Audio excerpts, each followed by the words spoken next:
मेरा नाम है हरिया, मैं काम करता हूँ बहुत बढ़िया, खाता हूँ खाना और रोज गाता हूँ गाना।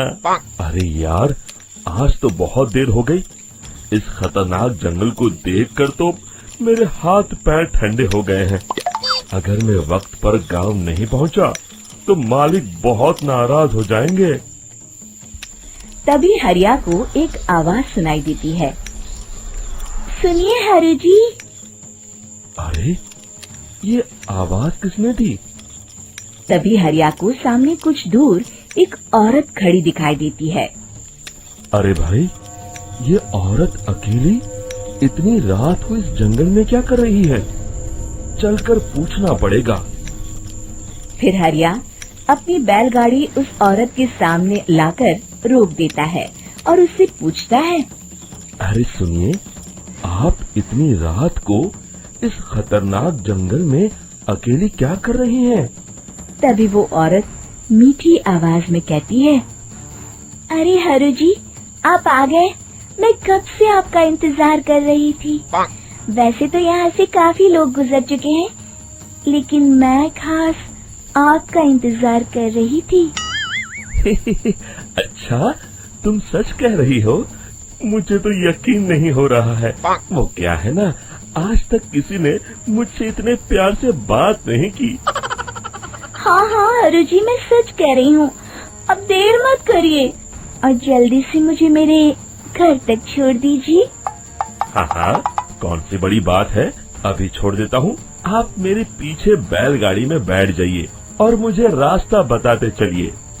फिर वो औरत हरिया की बैलगाड़ी में बैठ जाती है और हरिया बैलगाड़ी हाँकता हुआ आगे चल पड़ता है।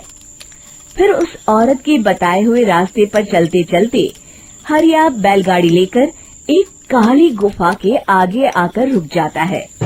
हरिया उस औरत से पूछता है, हाँ देवी जी, आपका घर कहाँ है? यहाँ तो एक गुफा के अलावा और कुछ नहीं है। तभी अचानक वो औरत हवा में उड़ने लगती है।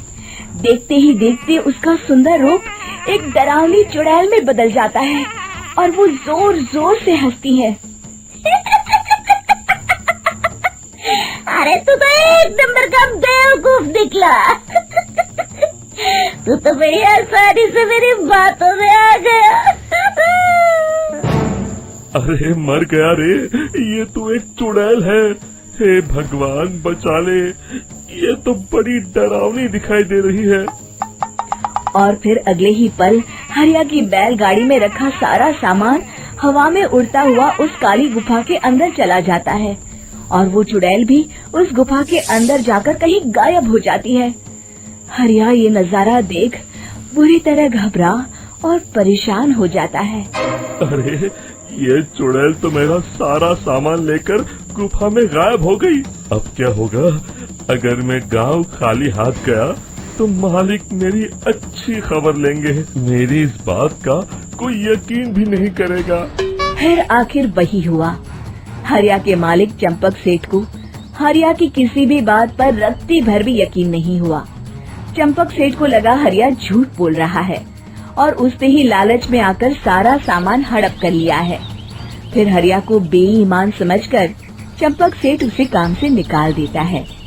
अगले दिन अपनी दुकान में परेशान बैठा चंपक सेठ गुस्से में बड़बड़ाता है। अरे, दुकान में तो सामान बिल्कुल भी नहीं है। अब मुझे ही शहर जाकर सामान लाना होगा।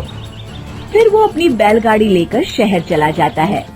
शहर से सामान लेकर जब चंपक सेठ वापस गांव लौट रहा होता है, तभी उसे एक आवाज सुनाई देती है। चंपक जी, ओ चंपक जी। अरे, ये तो कोई मेरा नाम लेकर मुझे पुकार रहा है। फिर उस रास्ते में वही औरत खड़ी दिखाई देती है। फिर क्या था, हरिया की तरह चंपक सेठ भी उस औरत के पास अपनी बैलगाड़ी लेकर जाता है और वो भी उसकी चिकनी चुपड़ी बातों के मोह जाल में फंस जाता है।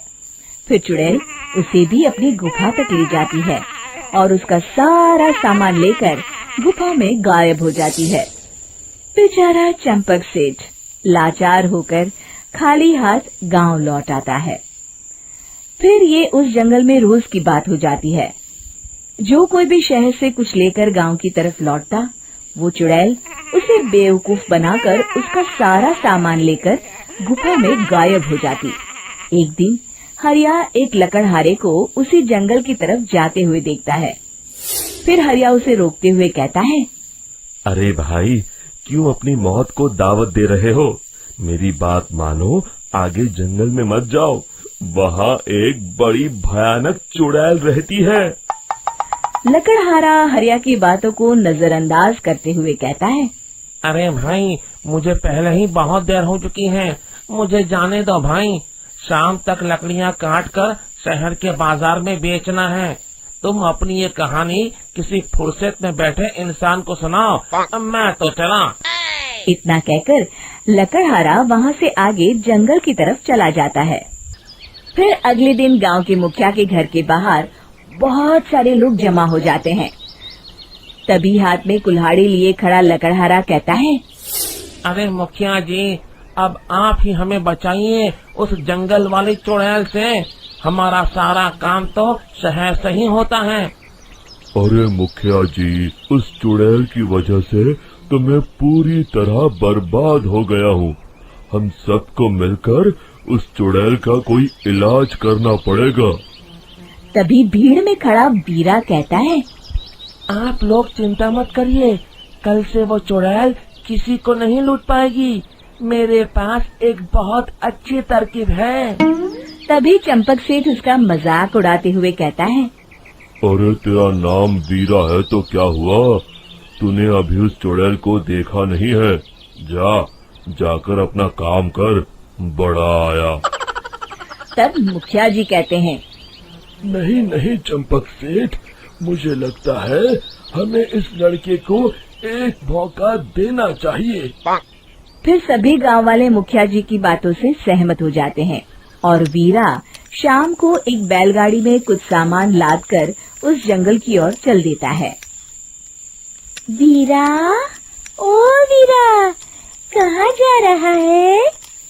तभी वीरा मुड़ के देखता है, वही चुड़ैल एक औरत के रूप में खड़ी है। अरे बहन जी, मैं आपको ही ढूंढ रहा था। देखिए, मैं आपके लिए क्या लाया हूँ। हैं? अरे वाह, तो खुद मेरे लिए इतना सामान लाया है। तू ही अकेला गांव में समझदार है। जरा देखो, मैं भी खोल के, बड़े भूख लगी है। जैसे ही चुड़ैल उस सामान पर से कपड़ा हटाती है, एक भगवान शिव की तेज रोशनी उसके अंदर मूर्ति से निकलती है और चुड़ैल अपने असली रूप में आकर जलने लगती है। अरे मैं जल रही हूँ, बचाओ! बचाओ! ओम नमः शिवाय, मर गई मैं! देखते ही देखते वो चुड़ैल राख के साथ उड़ जाती है और सभी गांव वाले भी वहां जाते हैं। शिक्षा बुराई पे सदा अच्छाई की ही जीत होती है।